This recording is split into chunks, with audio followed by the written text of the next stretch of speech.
بسم اللہ الرحمن الرحیم۔ السلام علیکم، آپ دیکھ رہے ہیں الف نیوز اور میں ہوں آپ کے ساتھ ماجد علی۔ شامل کرتے ہیں آج کی آن لائن ہیڈ لائنز۔ اسرائیلی بمباری کا سلسلہ جاری، ٹیلی فون اور انٹرنیٹ مکمل طور پر بند، شہداء کی تعداد 8500 سے تجاوز کر گئی۔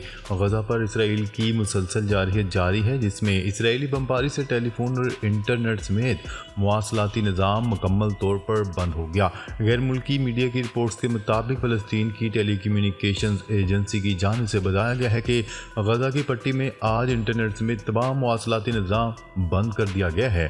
مائکرو بلاگنگ کی ویب سائٹ ایکس پر فلسطین کی ٹیلی کمیونیکیشن کمپنی کا کہنا تھا کہ میرے وطن کے پیارے لوگوں، آج ہم دکھ کے ساتھ یہ اعلان کرتے ہیں کہ مواصلات سمیت انٹرنیٹ سروس غزہ کی پٹی میں مکمل طور پر ختم کر دی گئی ہے۔ ہم فلسطین کے ساتھ ہیں، شمالی کوریا کا اعلان۔ شمالی کوریا نے بھی غزہ میں جاری اسرائیلی جارحیت کے خلاف فلسطین کی حمایت کا اعلان کر دیا۔ غیر ملکی ذرائع ابلاغ کی رپورٹ کے مطابق شمالی کوریا کے سربراہ کیم جونگ ان نے سوشل میڈیا پر شمالی کوریا اور فلسطین کا پرچم لگاتے ہوئے کیپشن میں لکھا کہ ہم فلسطین کے ساتھ ہیں۔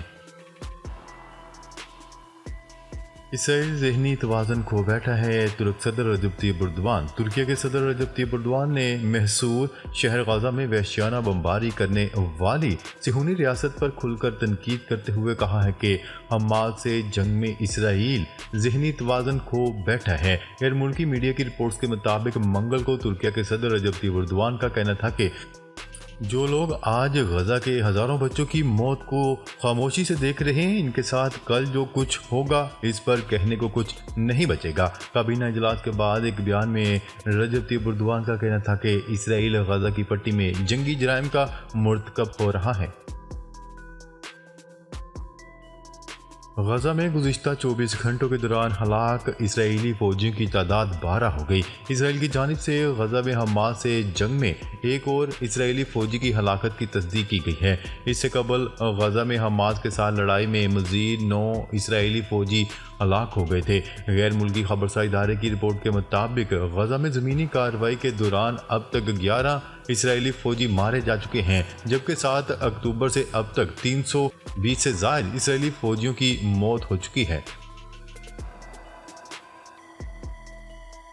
اسرائیلی جارحیت کے نتیجے میں سینکڑوں فلسطینی خاندان صفحہ ہستی سے مٹ گئے۔ 7 اکتوبر کو غزہ شہر کے علاقے الزیتون کی 3 منزلہ رہائشی عمارت کو اسرائیلی فضائی حملے میں نشانہ بنایا گیا، جس کے نتیجے میں ایک خاندان کے 15 افراد اور 3 نسلیں شہید ہو گئیں۔ ایمنسٹی انٹرنیشنل کی رپورٹ کے مطابق اس حملے میں الدوس اور ان کی اہلیہ ابستام، بیٹا عادل، بہو اور 5 پوتے پوتیاں شہید ہو گئے۔ رشتہ داروں، پڑوسیوں اور امدادی ٹیموں کو ملبے سے لاشوں کو نکالنے میں 6 گھنٹے سے زیادہ کا وقت لگا۔ زخمی فلسطینیوں کے علاج اور غیر ملکیوں کے انخلاء کے لیے رفح بارڈر کھول دیا گیا۔ قطر کی ثالثی میں مصر، حماس اور اسرائیل کے درمیان معاہدے کے تحت زخمی فلسطینیوں کے مصر میں علاج اور دوہری شہریت رکھنے والوں کے غزہ سے انخلاء کے لیے رفح کراسنگ بارڈر کو محدود پیمانے کے لیے کھول دیا گیا۔ عالمی خبرساز ادارے کی رپورٹ کے مطابق غزہ سے انخلاء کے واحد راستے رفح کراسنگ 7 اکتوبر کو حماس کے حملے کے بعد سے بند کر دیا گیا تھا، جس کے باعث دنیا بھر سے آنے والی امداد اور غزہ سے انخلاء کے خواہش مند شہری سرحد پر پھنس گئے تھے۔ یمن کا اسرائیل کے خلاف اعلان جنگ۔ یمن سے تعلق رکھنے والی عسکری تحریک انصار اللہ نے اسرائیل کے خلاف اعلان جنگ کر دیا۔ یمنی مسلح افواج کے ترجمان بریگیڈیئر جنرل یحییٰ ساری نے منگل کے روز دارالحکومت سینا سے اعلان کرتے ہوئے مقبوضہ علاقوں میں فلسطینی عوام کی بھرپور حمایت کا عزم کیا۔ جنرل ساری نے کہا کہ یمن نے فلسطینیوں کے زیر قبضہ علاقوں کے مختلف مقامات کو نشانہ بناتے ہوئے متعدد ڈرونز کے ساتھ بیلسٹک اور کروز میزائلوں کی ایک بڑی تعداد سے جنگ کا آغاز کیا ہے۔ غزہ کو اسرائیلی فوج کا قبرستان بنا دیں گے، حماس نے بڑا بیان جاری کر دیا۔ فلسطین کی مزاحمتی تنظیم حماس کا کہنا ہے کہ ابھی بہت کچھ کرنا باقی ہے، ہم غزہ کو اسرائیلی فوج کا قبرستان بنا دیں گے۔ غیر ملکی خبرساز ادارے کی رپورٹ کے مطابق حماس کے مسلح ونگ القسام بریگیڈ کے ترجمان ابو عبیدہ نے اپنے ایک بیان میں کہا ہے کہ ہمارا دفاعی آپریشن جاری ہے اور ابھی تو صرف شروعات ہوئی ہیں، ہمیں ابھی بہت کچھ کرنا ہے۔ انہوں نے کہا ہے کہ ہم غزہ کو دشمن کا قبرستان بنا دیں گے۔ مسلم امہ سے مطالبہ کرتے ہیں کہ وہ موقع سے فائدہ اٹھائیں اور اس جنگ میں شامل ہوں۔ امریکہ کا جو بائیڈن اور شی جن پنگ کے درمیان ملاقات کی خواہش کا اظہار وائٹ ہاؤس کی جانب سے رواں ماہ چین کے صدر شی جن پنگ اور جو بائیڈن کی ملاقات کا امکان ظاہر کر دیا گیا ہے۔ ترجمان وائٹ ہاؤس کا کہنا ہے کہ امریکہ شی جن پنگ اور جو بائیڈن کی ملاقات چاہتا ہے۔ چینی صدر شی جن پنگ اور امریکی صدر کی رواں ماہ نومبر میں ملاقات ہو سکتی ہے۔ وائٹ ہاؤس کے ترجمان کا کہنا ہے کہ چین سے تعمیری بات چیت کرنا چاہتے ہیں۔ دونوں سربراہوں کی ملاقات ایشیا پیسیفک اکنامک فورم یا وائٹ ہاؤس میں ہونے کا امکان ہے۔ امریکی مسلمانوں کا جو بائیڈن کو ووٹ نہ دینے کا اعلان، امریکی صدر کی مشکلات بڑھ گئیں۔ امریکی مسلمانوں نے 2024 میں ہونے والے انتخابات میں جو بائیڈن کو عطیات اور ووٹ نہ دینے کی دھمکی دے دی۔ میڈیا رپورٹس کے مطابق مسلمانوں نے مطالبہ کیا ہے کہ صدر جو بائیڈن جب تک ہیں وہ غزہ میں جنگ بندی کے لیے فوری اقدامات نہیں اٹھاتے تب تک ہم اپنے موقف پر قائم رہیں گے۔ فلسطینیوں کو غزہ سے بے دخل کر کے مصر منتقل کرنے کا اسرائیلی منصوبہ بے نقاب۔ غزہ کی فلسطینی آبادی کو بے دخل کر کے مصر کے علاقے جزیرہ نما شمالی سینا میں منتقل کرنے کا اسرائیلی منصوبہ بے نقاب ہو گیا۔ امریکی ویب سائٹ وکی لیکس نے منصوبے سے متعلق اسرائیلی حکومت کی خفیہ دستاویزات جاری کر دیں۔ دستاویز کے مطابق زمینی آپریشن سے قبل فلسطینیوں کو غزہ کا شمالی حصہ خالی کرنے کو کہا جائے گا، جس کے بعد غزہ کے شمالی اور جنوبی حصوں میں اسرائیلی دفاعی فوج کارروائی کرے گی۔ اسرائیل کا یہ بھی منصوبہ ہے کہ غزہ اور مصر کے درمیان رفح بارڈر پر کوئی کارروائی نہیں کی جائے گی۔ شمالی سینا میں خیمہ شہر قائم کیا جائے گا اور مصر میں فلسطینیوں کو آباد کرنے کے لیے شہر تعمیر کیا جائے گا۔ جاسوسوں کو سزائے موت پر بھارت اور قطر کے تعلقات کشیدہ۔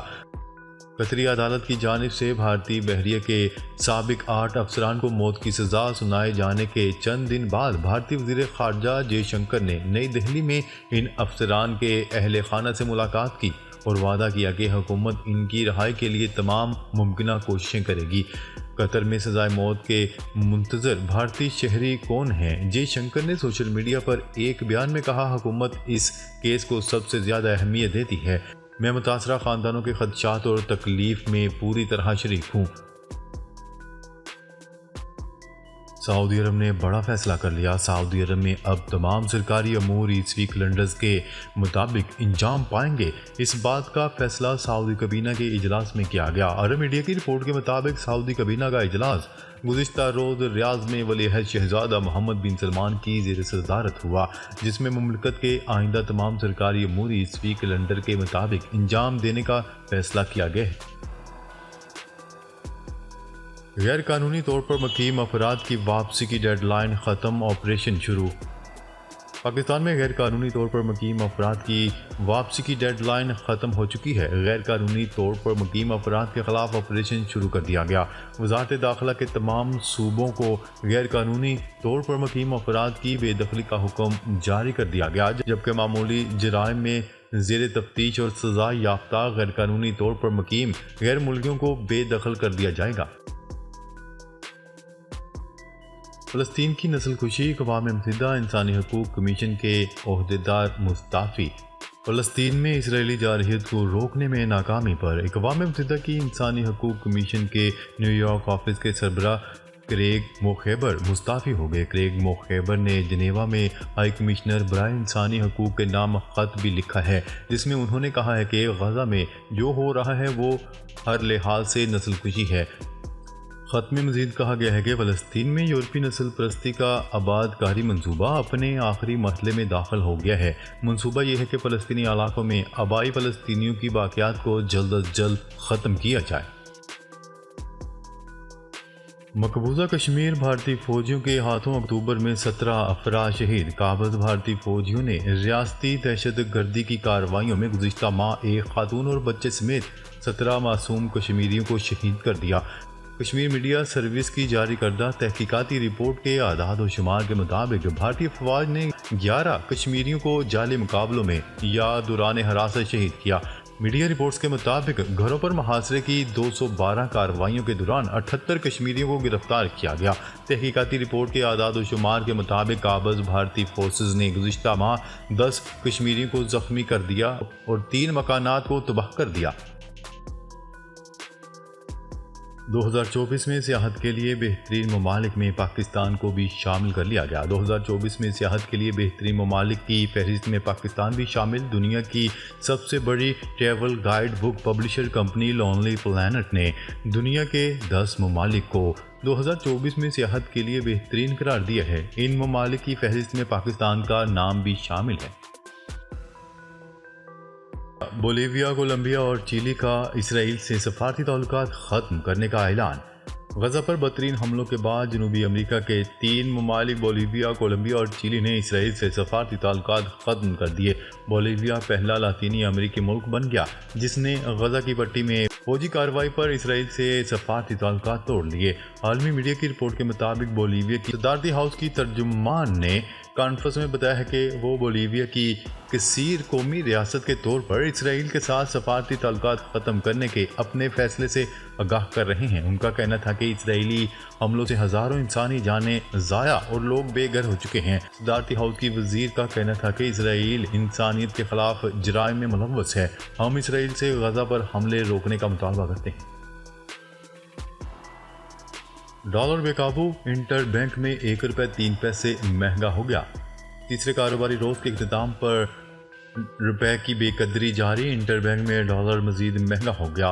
اسٹیٹ بینک آف پاکستان کی جانب سے جاری اعداد و شمار کے مطابق کل کاروبار کے اختتام پر ڈالر کی قیمت میں 1 روپے 3 پیسے کا اضافہ ریکارڈ کیا گیا، جس کے بعد ڈالر کی قیمت 281 روپے 47 سے بڑھ کر 282 روپے 50 پیسے کی سطح پر بند ہوئی۔ ناظرین، اب تک کے لیے اتنا ہی۔ مزید خبریں لے کر بہت جلد آپ کی خدمت میں حاضر ہوں گے۔ تب تک کے لیے اپنا خیال رکھیے گا۔ اللہ نگہبان۔